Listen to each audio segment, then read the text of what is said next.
Morning, everybody. Thanks for coming. It's a pleasure to be here in Sweden. It's actually my first time in Sweden. So I've traveled all over the world. I somehow never made it to Sweden. So I had Swedish friends in San Francisco. They used to say to my daughter, "Was snäll mot Sasha." So I do speak a little Swedish. I am not an expert in psychological safety. So I just want to tell you that right now. I'm learning this. This is important stuff. But I'm not an expert. You might even know more than me. So I will share with you what I've been learning, and hopefully we can gain from this. Okay, so first off, this thing here is called Modern Agile. I'll be talking about this later today. This influences what I want to talk about because high performance is what I'm interested in, and what I've learned is that psychological safety is a key to helping us achieve high performance. So I want to talk to you about Miles Reckney. Miles Reckney, he wrote a blog about his experience of firing himself. And he actually took down the blog. I think he just didn't want that publicity anymore. But here's the story. Miles did not study software development in college. After college or university, he taught himself to program, got himself a job at a social media gaming company, right? They said to Miles, "Hey, Miles, we want you to add a whole new feature to one of our games. Go off by yourself and build the feature." And Miles, being relatively new to programming, said, "Okay, I'll do that." And he started writing the code, and it involved a database table, a brand new database table. And he would write some code, and it would populate the table, and it would be wrong. And then he would delete the table with a tool, and then he'd try again as he developed his software. The only problem was the database was in production. And no one had told him that there wasn't actually a sandbox database environment, so it was completely unsafe. And he was using a tool to delete the contents of his new table. Well, one afternoon after a big lunch, he accidentally deleted the wrong table, the user table, and no one could log in. And everything ground to a halt. People started going crazy, and basically the shit hit the fan. His CEO brought him into a room and told him this. And it took forever. It turned out they didn't even have backups. They didn't have decent backups. The last backup they'd had was 3 months earlier of the database. So they lost all this data, and they had to call customers and say, "What did you buy? Because we need to put it, manually enter it back in the system." Total disaster. Miles was not fired, but he was ostracized and treated like a leper, and ultimately decided, "I'm going to fire myself," and left. So not a very safe environment. Absolutely not safe at all, right?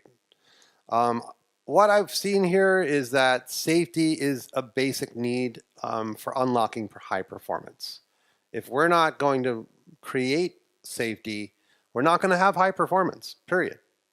That if you study the teams that have high performance, there's safety present, not just psychological safety, all sorts of safety, but we're focusing on the psychological aspects. This guy here, I'm sure you've heard of him, an amazing giant in our field, had some interesting things to say about safety. He talked about it as security. So no one can put in their best performance unless they feel secure. Now, the funny thing is when English is a funny language because we have the word safety and security, and most other languages don't. It's one word, right? So it's really the same concept. The leader's job is to drive out fear. One of Deming's most famous quotes, "Drive out fear." Now, Amy Edmondson, she is really, to me, one of the leaders of the field of psychological safety, particularly in teams. And she basically says, it's the shared belief that the team is safe for interpersonal risk taking risks interpersonally. This guy here, another legend in the software field. Anyone hear of Tom DeMarco before? Yeah, should know him. His book Slack is a classic must-read book. Slack, short read. Single most present ingredient of successful organizational change is safety. Got to have safety, or organizational change won't really happen. So let's look more at what security means. Secure derived from se in Latin, meaning without, and cure meaning fear or care, without fear or care. Maybe this requires universal basic income, I don't know. But let's talk a little bit about what it looks like. Do these folks look secure? Do they feel like they have no care? Do they feel psychologically safe? I don't know. This guy here, he's really an interesting fellow, I guess. There may be some psychological safety issues in this little group here, right? Now, psychological safety tends to exist when you're not afraid to do the following 6 things: to be yourself, to take risks, interpersonal risk taking, to make mistakes, to raise problems, being unafraid to raise problems, to ask questions, even of your superior, and to disagree. So when you have these 6 components and they're really present, there tends to be psychological safety present. Okay? It also is important to say respecting of code of conduct, right? The engineer at Google who basically said some pretty horrible things about female engineers, he might have been following all of these things, and he might have felt perfectly safe doing so, right? But he wasn't really following Google's code of conduct, right? Google is a place of diversity that embraces diversity, and he was against that. So be careful. This must be included too. Authoritarian behavior. Amy Edmondson talked about this, and authoritarian behavior hinders our ability to contribute. We aren't our full selves when there's very authoritarian behavior. We start clamping down, not being complete people, not contributing as much as we could. So back to this here. Let's consider some of the reasons why some of these people here might be quiet, might not be speaking up. There's a variety of reasons why people don't bring their full selves to work. What shapes our willingness to speak up? Amy Edmondson asked that question. She came up with 4 reasons. I added a 5th one as well. So there's a fear of being seen in a certain way. Throughout our day, we're actually being observed by other humans.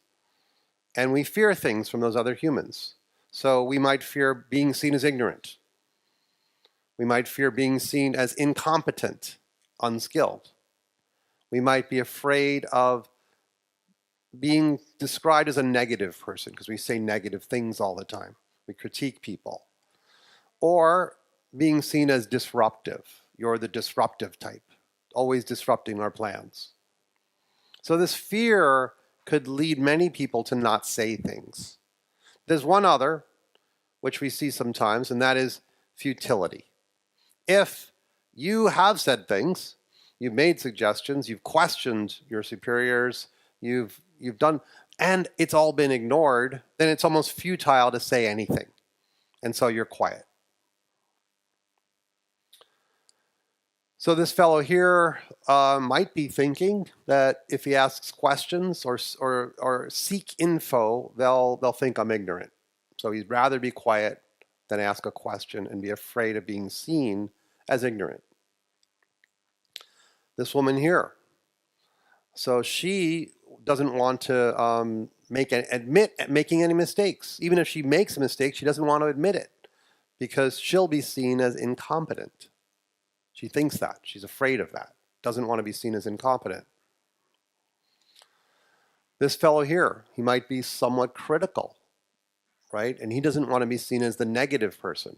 So he's not going to say something that is actually, he cares about it, and there is a legitimate issue there, a problem, but he's not going to say anything because he doesn't want to be appearing as a negative. And finally, this person here might be simply worried about being disruptive, right? I don't want to disrupt folks, be intrusive, and so forth. So have you any time ever changed your behavior to avoid being seen as one of these 4? Yeah. Happens all the time, right? So again, I want you to look at these 6 things here, right? And think about what would it take for these to be possible in your environment? What would that require? So, some examples from Deming again. Examples of when people didn't feel safe. And these are very sad because they're everyday kind of jobs, not just in the software field. So this one here I liked. If I did what is best for the company long term, I'd have to shut down production for a while for repairs and overhaul. My daily report on production would take a nosedive and I'd be out of a job. Clearly this is a manufacturing type of job, right? But the person is so afraid of the metrics upon which they're measured that they don't have the ability to do what's really right for the long-term health of the company. And so that fear leads them to be totally quiet about something that really needs to be done. How sad is that? Really poor management. That's not driving out fear. Here's another one. I'd like to understand better the reasons for some of the company's procedures, but I don't dare to ask about them. Just fear of questioning authorities about why things are the way they are. Sad. I'm afraid that I may not always have an answer when my boss asks something. And if you don't have the answer, maybe you're going to be perceived as not so smart, and maybe you're going to get your job replaced.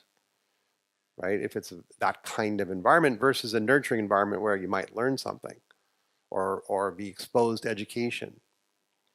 So, how do you break out of some of these problems? One tool I've discovered is called the cycle of mistrust.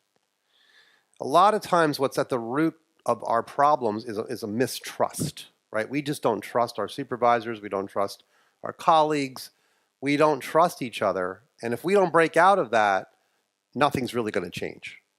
The cycle of mistrust is from a book called Driving Fear Out of the Workplace. And I'm going to tell a story about it, okay? So this is a real world story. It wasn't my own story, but I heard this story from a friend and thought it was really indicative of what happens in our organizations. So the story is about a CEO and an employee at a growing company. And it's related to the cinder block here. So I'll start the story off. The employee was an early employee, one of the first 10 employees of the company, and they were growing rapidly. They had just hired a female engineer who had a lower back issue and wanted a standing desk. Now, some of the engineers had already had some standing desks that were set up with cinder blocks, right? And so this employee was getting things ready for this new engineer to start. So she went out and bought a bunch of these cinder blocks at a local store, loaded them up in the car, and she was in the parking lot, unloading all the cinder blocks, carrying them in a cart across the parking lot to bring them in and help set up the desk. All of a sudden, the CEO is looking out of his window and sees this person bringing the cinder blocks across the parking lot. And he gets really mad. He starts sending texts to this woman, the employee. Eventually he comes outside and says, "What the hell are you doing? We don't want this place to look like a college dormitory. You know, this is a professional environment. What's with all the cinder blocks?" And basically some real yelling happened. And it didn't go well. Now, let's look at this through the cycle of mistrust. So, the CEO assumed made an assumption about this employee, that she was clueless about investors and workplace design, just clueless about what the environment needed to look like, not this crazy setup with these standing desks of cinder blocks. So he yells and curses at the employee. He was really mad. That's what he did in his response. The employee, of course, felt attacked. The employee made an assumption, which was the CEO is disrespectful. And then did a self-protective behavior, which was, F him, I'm going to ignore the guy. and I'm going to go right ahead and create this desk for the engineer. Well, the CEO noticed that she ignored him and got angry and said, she's defied me, right? That was what the observation. And then formed a new assumption. She's a rebel. She's rebellious. Time to take some action, right? Sends another email saying, you're going to come to my office and you're going to show me the receipt that you got from the store when you returned the cinder blocks. Oh my, this is getting uncomfortable. So the employee observes the request from the CEO, thinks it's completely unreasonable, and talks to a manager, right? A manager that might be able to maybe talk to the CEO. So the manager talks to the CEO, and it keeps going. The cycle keeps going, right? This is a cycle of mistrust, and it leads to a psychologically unsafe environment, right? So you got to break out of it. It's vital to break out of something like this. So the way this works is just the theory behind it, okay? You have one person and you have another person. Whatever relationship they're in, could be peers, could be boss and manager, employee, whatever it is. But what happens is a negative assumption occurs, right? And as we're going to see, there's a circle here, and it can start anywhere. But I'm starting at the top there for now. A negative assumption is formed about somebody, usually based upon some action. Then the person says, I'm going to protect myself. I'm going to do something to protect myself. I'm going to yell and curse, in the case of the CEO. Say, this is no good. You can't do this. The person then is going to observe that behavior, right? Usually aggressive behavior. Is going to observe it. And then they're going to form a negative assumption. And then they're going to do something to protect themselves. Whereupon the other person is going to observe that aggressive behavior and form maybe a new negative assumption. And round we go in the cycle of mistrust. This is the problem which we have to break out of. Now, this guy here, John Gottman, he wrote a book about marriage and how to survive it and thrive in marriage. And he basically noticed that there's 4 horsemen of the apocalypse, as he called them. We have criticism, we have defensiveness, we have stonewalling, where you don't say anything and just quiet down, and we have contempt. These 4 behaviors tend to get in the way of us breaking the cycle of mistrust. So what is your go-to? Think about that for a minute. What's your go-to horseman of the 4 horsemen of the apocalypse? Just think about it. Anyone want to say real quick?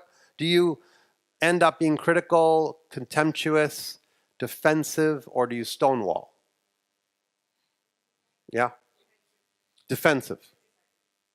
Criticizing maybe, and some defensive, yes. Any others? All of them. And there's usually one of your go-tos. There's usually a go-to one, right? I think for me, it might be criticism. I know a friend of mine, for her, it's stonewalling. She will stonewall. It's interesting to know that about each other, right? Because you know what your go-to horseman is. So it took 2 weeks from the time this incident happened with the CEO for these 2 people to go for a walk. They went for a walk. Because the employee was having trouble sleeping at night, certainly was losing productivity, and they needed to talk this out. They really needed to break the cycle of mistrust. So they went for a walk, and the CEO said, did you know that I care a lot about design? My house is actually featured in Architectural Digest magazine. I really care about design. And when I saw what you're doing with the cinder blocks and all this, the way this office is shaping up, it just looks horrible. I can't stand it. And the employee said, well, did you know that I couldn't sleep for many nights after you got so angry at me and cursed at me? And the CEO said, well, in fact, it wasn't just design. I was worried about our investors. We're trying to raise another round of money, and when they come into the office and they see it doesn't look very good, I was worried that they would think that, we're not worthy of being funded. And the employee said, well, I was just trying to make a new employee super happy, right? We got this fantastic new engineer, and I was just trying to make her really happy by having her show up on day one with a standing desk. Now, through the conversation, they were able to understand each other's perspectives and work things out. So, this is probably the most important slide of the talk. It's by Joseph Grenny, who's one of the co-authors of Crucial Conversations. The health of an organization is measured by the lag time between when you feel it and discuss it. How much time does that take in your organization? Right? Are you actually measuring anything like that? I doubt it. Haven't met a single company that measures it. In fact, I decided to come up with a term for it. Mean time to failure. This is MTTCR, which is the mean time to conflict resolution. Can you imagine having a metric like that? You'd have to actually mark down, oh, I was just offended, and here we've resolved it. Enter that in the database and have an average. Right. But if we say that, individuals and interactions are so important, like we do in the Agile Manifesto, if that's true, then these conflicts are important for being resolved. So I want to dive a little bit deeper into the four horsemen. Criticism, attacking another at the core, a personal insult. That's what happened with the CEO. Total criticism, right?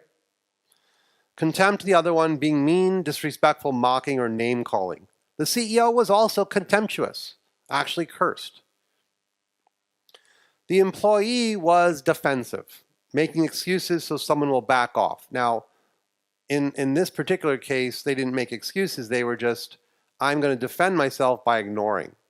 And that really relates to the stonewalling. Shutting down, not responding. And just ignoring what the CEO's concerns were. So the CEO got angrier and angrier because he was being ignored. This is not psychological safety. Google spent time, you might have heard about Project Aristotle. Anyone hear of Project Aristotle here? Yeah, so this has been discussed a lot. I don't want to go over what you may already know, but they spent time researching this for 2 years. This is Google's people division, the HR division, the fancier name is people, the people division. But they studied teams, they're trying to find what's high performing. And what they discovered was psychological safety was number one. This got a lot of people's attention, right? So what does that mean? Psychological safety was number one. It even impacted all of the other ones. There were 5 points they found that led to high performance. Psychological safety was number one, but it was underlying behavior of all of the other ones as well. So one thing that they don't come out and say in their study is, and here's how you do psychological safety. Step 1, step 2, step 3. They did not do that. So it's kind of hard to know what leads to psychological safety, and that's what we're exploring here. One thing that I did observe, though, and I've observed this both at Google and other places, even in my own company, and it's a starting point for psychological safety. You can know if things are psychologically safe a lot of times by going and attending the meetings. If you attend a meeting and just silently observe, you can often know if it's a psychologically safe environment or not, just by attending the meeting. In a psychologically safe meeting, people are encouraged to contribute. Everyone is encouraged to contribute. That usually means the meeting is not too big, right? You have a relatively small number of people in the room, right? If you have 75 people in one big meeting, maybe everyone's not going to contribute. So they tend to be smaller meetings. You encourage everyone to contribute. You listen to one another. You truly listen to one another. And you can observe this. Are people actively listening, or are they on their devices? I mean, the other day I was in a meeting where someone had a computer, an iPad, and a phone. It was like a little defensive wall. And, was he listening? I doubt it. The next point here is to review, repeat people's points. If you're reviewing and repeating what someone else said, chances are you were listening to them. And if you weren't listening that well, they'll correct you as you review or repeat what they said. This one here goes without saying, avoiding the disrupting a person or interrupting them. So not dominating the conversation either. If you dominate the conversation, no one can say anything. I've noticed in a lot of places that women are often interrupted mid-sentence, and it happens all the time. Not just to women, but I see it a lot with women. Finally, approaching things with curiosity and being non-judgmental, right? So if someone says something that angers you, rather than beginning a cycle of mistrust, approaching it with curiosity and care and being non-judgmental so that you invite a conversation rather than form a judgment. So if these 5 things are present, it may be a sign that you have some psychological safety in your organization. You may have more work to do, but this is a starting place. It's a starting place. And it goes beyond just a meeting. It could also relate to a Slack conversation or something like that. So diving a little deeper into this, if you encourage everyone to contribute, you can do that in a variety of ways. Some people don't like to talk a lot. They're not extroverted.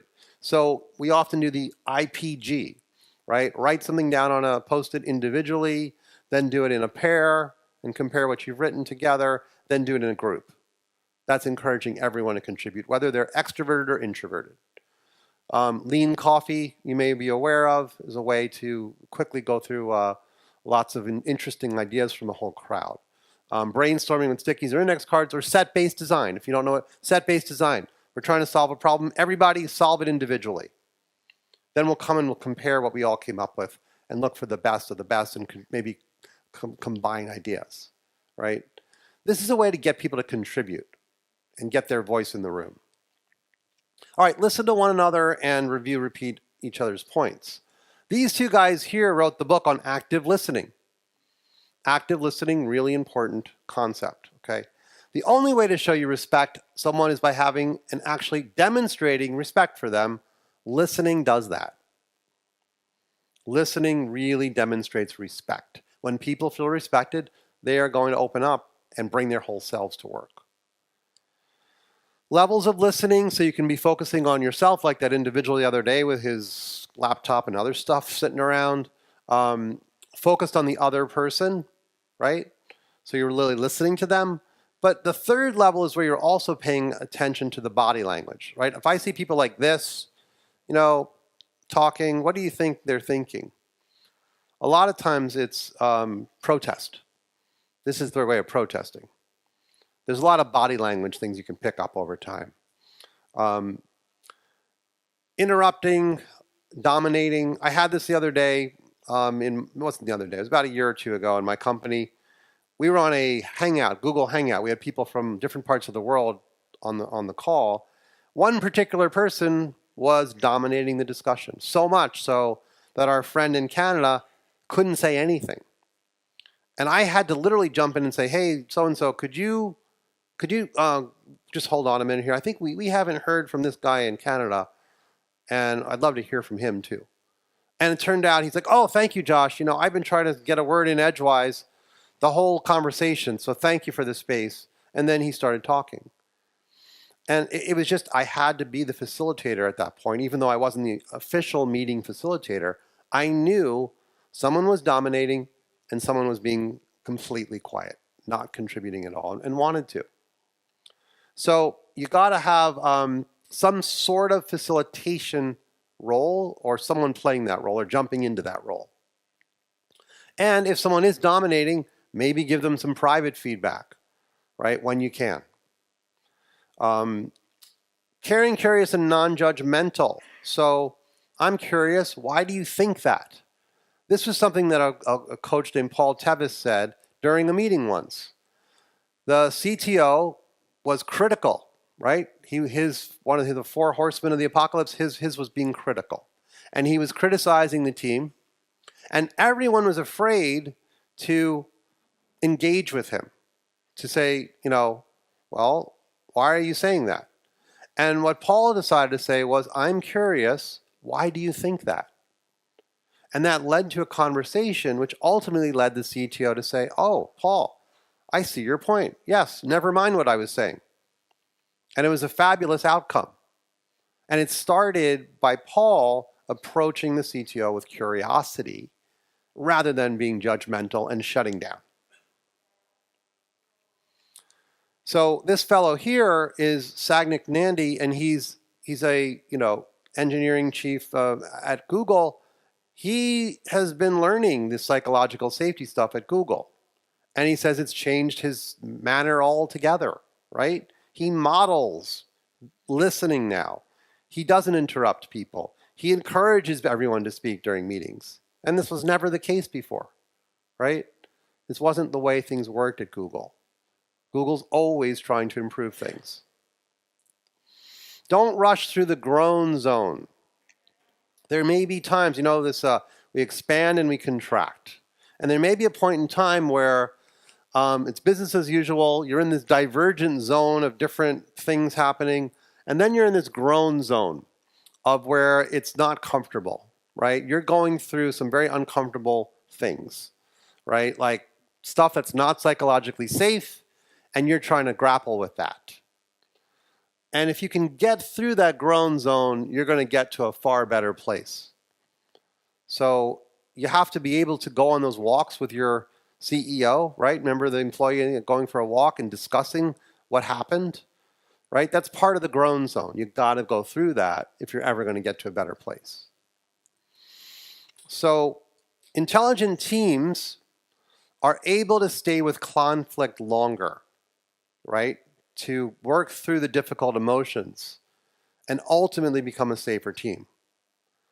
This is from a book called Creating Intelligent Teams. I highly recommend this book. And it's really about that groan zone, right? You've got to be able to stay with the conflict long enough to work through it and not just sweep it under the carpet or completely dismiss it. So these are some books that I have personally learned from and would highly recommend. They are all over the map here. So this book here is a new book, Smarter, Faster, Better. It's out in the last year. And that's the book where he's done some research at Google. And again, it never really says, here's what Google does for psychological safety, but it clearly observes the fact that they invested all of this time and energy to discover what leads to high performance, and it was psychological safety, right? So I would say, as I said at the beginning of the talk, I am learning, just like you are learning, about what this means. I am not a psychologist. I am certainly not a psychiatrist. I can't give you drugs. But I can tell you that I've been practicing this in my own company, and it really helps. Really, truly helps. This is helping me bring happiness to the organization. It's helping people feel comfortable in their own skin, right? There's a woman named Claude Silver. She's the chief heart officer of a company called VaynerMedia. And you know how a lot of times people, when you're hiring, you want to say, I'm not sure they're going to fit our culture, right? Are they going to fit into our culture? Well, what Claude says is you don't hire for them to fit into your culture. You hire for them to add to your culture. To add to your culture. So that's a very different perspective. What I'm finding with psychological safety is it's helping me to be aware of people a lot more than I ever was, right? And that is hopefully creating an environment where they bring their whole selves to work. So would highly recommend you check out books like Driving Fear Out of the Workplace, book from the 1990s, still extremely relevant today. That's where the cycle of mistrust model is where I just learned about that. The Teaming book by Amy Edmondson is a great book. She's a Harvard business professor, and Teaming is a wonderful book that it reveals the importance of psychological safety within teams, right? One of the most fascinating things I learned about this one was, what do you think, which team makes more mistakes? A team that's well-knit, closer relationships, or a team where they're They don't get along with each other. They don't like each other, but they're a team. Which one makes more mistakes? The first one or the second one? What do you think? The first one. How many say it's the first one? How many think it's the second one? Okay, so it is the first one. The first one where they are closer knit and trustful. You know why? They're, what's that? They experiment and try things. They're also not afraid to reveal their mistakes. It turns out that the team that doesn't really get along very well, doesn't have psychological safety, that lives in fear, they're afraid to even reveal their mistakes.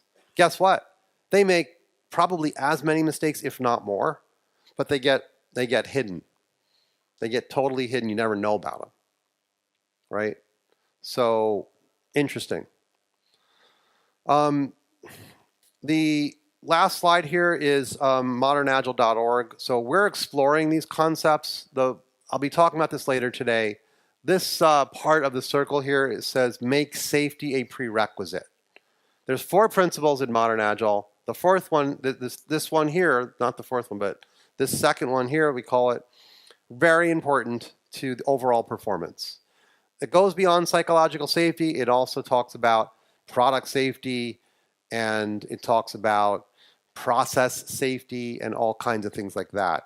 But psychological safety being extremely important. I think we have like 3 minutes left, and I'd be happy to answer any questions.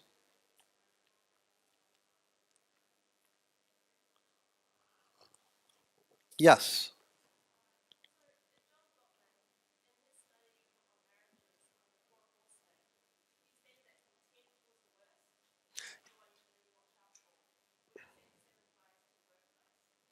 Okay, so yes, so the 4 horsemen of the apocalypse, and contempt is one of the 4, and potentially being one of the most harmful ones. And your question was, is that also the most harmful in the workplace? I mean, I think it's, stonewalling is the kind of thing where you just might not be aware of the damage it causes, right? I don't know that I could say that any one of those 4 is the worst. Because to me, if someone's stonewalling, for example, then I'm not getting their ideas, right, at all. They're not contributing to the overall health of the company. I worry about that. Certainly for creating a toxic environment, if you're contemptuous of people, it can really, create major problems. But being critical, just being overly critical all the time. I think, how do we compare being critical and contemptuous? Contemptuous, you might maybe cursing at them or saying nasty things, but being critical, where you maybe even are caring about your criticism. You're saying critical things because you care, but the overall effect of it is poisoning people's ability to take risks. So to me, I mean, all 4 of them are pretty bad. I don't know that any one of them, I think it's going to be individual decision about what's the worst of all in an environment. They're all to be watched out for. Yes? So I'm wondering, how do you find the difference between being critical and being constructively critical? Yes. How do you find the difference between being critical and being constructively critical? Basically, you get training in, or you buy and study two books. Very simple answer. One's called Crucial Conversations. The other one's called Radical Candor. I'm studying Radical Candor right now. It's a book by Kim Scott. She worked at Google. She worked at Apple. She's run her own company. She's now running her own new company. Radical Candor is a fantastic book. So to me, yes, you study books like that. You study wisdom like that to learn how to give feedback, how to have constructive conversations. What do I think?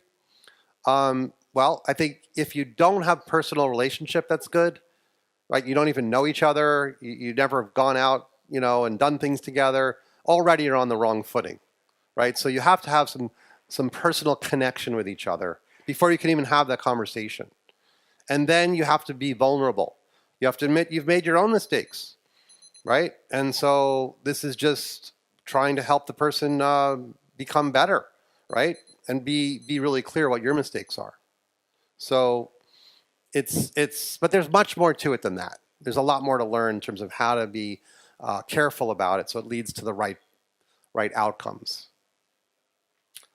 I think we're out of time, so thank you all very much.